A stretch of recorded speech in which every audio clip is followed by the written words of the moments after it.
Hello students, welcome back to the Einstein. Last video में हमने discuss किया था कि डिस्टेंस क्या होता है और डिस्प्लेसमेंट क्या होता है। In this video we are going to discuss the difference between distance and displacement.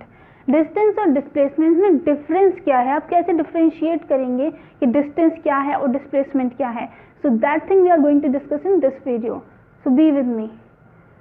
So the first difference between distance and displacement is its own definition. Of course, अब जब भी डिफ्रेंशिएट करते हैं, याद रखिए, मान लीजिए आपको 2 नंबर का क्वेश्चन आया है, उसको आपको उसमें 4 पॉइंट्स लिखने हैं।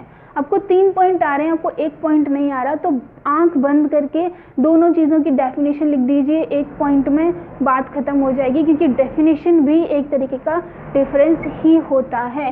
सो we are going to see this. क्या बात है, डिस्टेंस की डेफिनेशन क्या होती है? डिस्टेंस का डेफिनेशन होता है the length of actual path travelled bye an object in the given interval of time.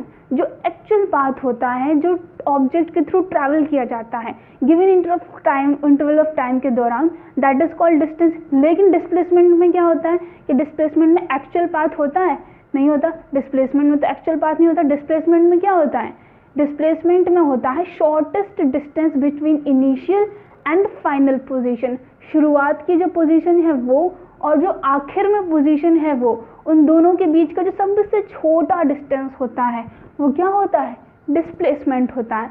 Got it? ये थी हमारी डेफिनेशन थी। पहला तो वही हो गया।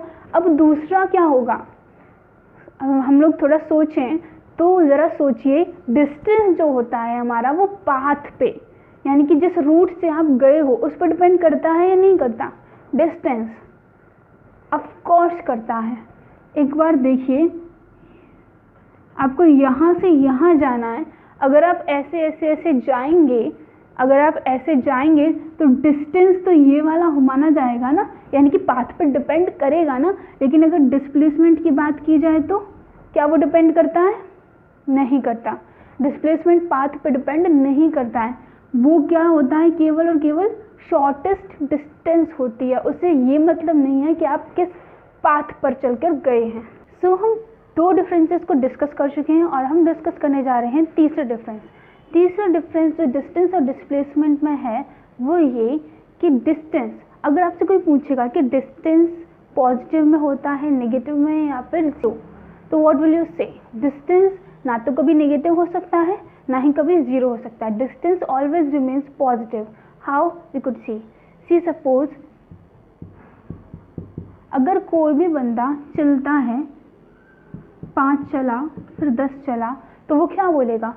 वो बोलेगा कि मैं 15 किलोमीटर चल के गया हूँ। 15 किलोमीटर। ही विल नॉट से कि मैं माइनस का 15 चल के गया हूँ या फिर प्लस का 15। वो ऑटोमेटिकली, अगर डिस्टेंस कोई पूछता है, then it is always positive. Distance हमेशा पॉजिटिव ही रहता है। But what about displacement? कि डिस्प्लेसमेंट भी हमेशा पॉजिटिव रहता है? No, it is not so. Displacement जो होता है वो पॉजिटिव भी हो सकता है, नेगेटिव भी हो सकता है, साथ के साथ वो 0 भी हो सकता है। You might be thinking how? So I will tell you. Displacement positive तो वेरी इजी है, अगर कोई सीधे चल के जाता है that displacement will be positive. बात आती है कि नेगेटिव कैसे हो सकता है डिस्प्लेसमेंट। तो मान लीजिए कोई स्टूडेंट है, वो चल के गया है यहाँ तक, ओके, वो यहाँ तक पहुँच गया। से सपोज वो 10 किलोमीटर चल लिया, okay, 10 kilometre in forward direction. Now if he starts moving in backward direction, पहले तो फॉरवर्ड डायरेक्शन में चल के गया और अब ये बैकवर्ड डायरेक्शन में मूव कर रहा है। ये फॉरवर्ड गया 10 और मैं मान लूँ कि ये बैकवर्ड आया है 15 किलोमीटर। ये 15 किलोमीटर बैकवर्ड चला आया, इसका मतलब यहाँ पर इसकी न्यू पोजीशन हो गई। सो व्हाट, तो उसकी इनिशियल पोजीशन क्या है ये, और फाइनल पोजीशन क्या है ये। और डिस्प्लेसमेंट क्या होता है? इनिशियल और फाइनल पोजीशन के बीच का शॉर्टेस्ट डिस्टेंस। तो ये थी इनिशियल पोजीशन और ये है फाइनल पोजीशन। इन दोनों के बीच का शॉर्टेस्ट डिस्टेंस क्या है? ये है इनिशियल, ये है फाइनल, और शॉर्टेस्ट डिस्टेंस यही तो है।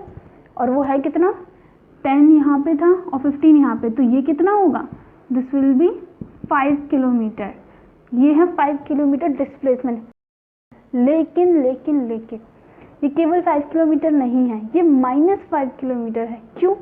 सी, पहले वो फॉरवर्ड डायरेक्शन में गया, फिर बैकवर्ड डायरेक्शन में 15 किलोमीटर आया है।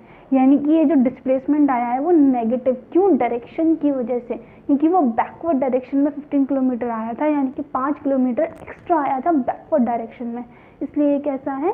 नेगेटिव है। अगर ये फॉरवर्ड ही जाता तो ये पॉजिटिव होता। तो समझ आया आपको नेगेटिव कैसे होता है। Now what about zero? आखिर जीरो कैसे हो सकता है? That thing also I will tell you. देखिए जीरो कैसे हो सकता है। सपोज ये कोई बच्चा है, बहुत अच्छा सा है, जो डेली अपने स्कूल जाता है, ये अपने स्कूल पहुंच गया, ओके, घर से गया स्कूल पहुंच गया। नाउ जब छुट्टी हुई शाम को दोपहर में और ये वापस अपने घर पे आ गया, तो इसका इनिशियल पोजीशन क्या था? यही। और अगर मैं फाइनल पूछूं तो फाइनल पोजीशन भी तो इसका यही है ना, क्योंकि ये स्कूल गया, लौट के वहीं आ गया है, तो फाइनल पोजीशन भी यही है। तो क्या इनिशियल और फाइनल पोजीशन के बीच में कोई भी डिफरेंस है? कुछ भी नहीं है। जो इनिशियल पोजीशन थी वही फाइनल पोजीशन, और डिस्प्लेसमेंट तो साफ साफ कहता है कि इनिशियल और फाइनल पोजीशन के बीच की जो शॉर्टेस्ट डिस्टेंस होती है वो डिस्प्लेसमेंट होती है। लेकिन यहाँ तो इनिशियल और फाइनल में कोई दूरी है ही नहीं, तो क्या यहाँ कोई डिस्प्लेसमेंट है? नहीं। इस कंडीशन में हम बोलेंगे कि डिस्प्लेसमेंट है ही नहीं। अंडरस्टूड? लेकिन क्या यहाँ पे डिस्टेंस भी नहीं है? डिस्टेंस है, बिल्कुल है। अगर 5 किलोमीटर दूर इसका स्कूल है तो पूरा 5 किलोमीटर जाने का और 5 किलोमीटर वापस आने का, इसका जो डिस्टेंस ट्रैवल्ड होगा वो 10 किलोमीटर होगा, लेकिन डिस्प्लेसमेंट ज़ीरो होगा। इसे अच्छे से समझ लीजिए, क्योंकि ये बहुत ज़्यादा इंपॉर्टेंट टॉपिक है, डिस्टेंस और displacement, because we need to discuss about displacement in many other topics too, just like velocity, acceleration, that's fine. So आज की वीडियो में इतना ही, कटवाना पड़ेगा। तो हमारा नेक्स्ट डिफरेंस क्या है? समझ आया ये वाला difference, third difference. Now what about fourth difference? Fourth difference ये कहता है कि डिस्टेंस एक स्केलर क्वांटिटी है, रादर डिस्प्लेसमेंट एक वेक्टर क्वांटिटी है। अब स्केलर क्या होता है और वेक्टर क्या होता है? स्केलर, स्केलर क्वांटिटी हम उसको बोलते हैं जिस क्वांटिटी में केवल मैग्नीट्यूड की इंपॉर्टेंस होती है, यानी कि केवल और केवल मैग्नीट्यूड को ही वैल्यू दिया जाता है। अब आप पूछेंगे मैग्नीट्यूड क्या होता है? मैग्नीट्यूड होती है numerical value, okay, numerical value, that is the magnitude. लेकिन अब वेक्टर में क्या होता है? वेक्टर में मैग्नीट्यूड के साथ साथ उसको डायरेक्शन का भी इम्पोर्टेंस होता है।